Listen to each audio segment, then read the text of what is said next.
Good evening and welcome to Face the Nation. I'm Fundo Mabalani, standing in for Clement Manyatela this evening. It's great to have you with us on the SABC.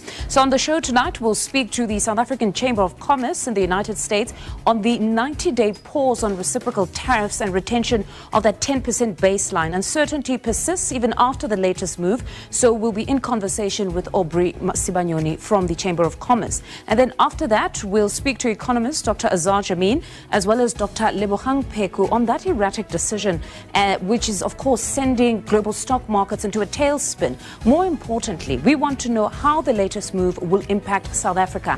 Then later, we'll speak to Border Management Authorities Dr. Michael Masiapato on the unveiling of the drones that will be deployed across the country's border for the first time over this Easter weekend to monitor illegal activity at ports of entry. But first, my comment.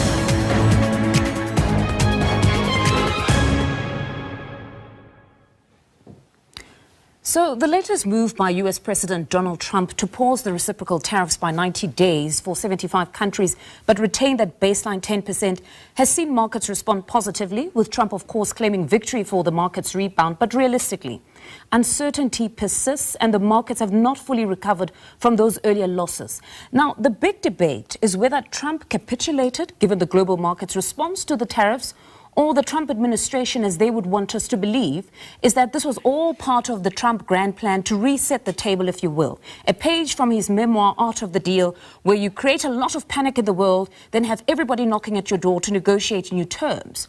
Well, his recent comments at Congress suggest this was part of the plan, as he's been gloating about the countries indicating their intention to negotiate. Listen to this. Don't let some of these politicians go around saying, because I'm telling you, these countries are calling us up, kissing my ass. They are dying to make a deal. Please, sir, make a deal. I'll do anything. I'll do anything, sir.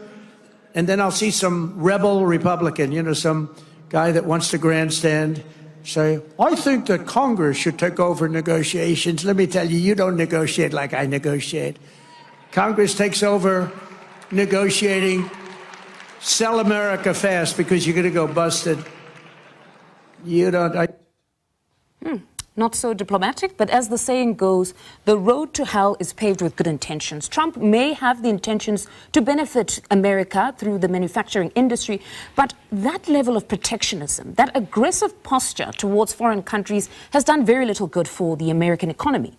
The series of policies have all but upended the global trade system and wiped trillions of dollars of value from the face of the earth. That's all that's been actually achieved since the announcement of that Liberation Day tariff. Havoc.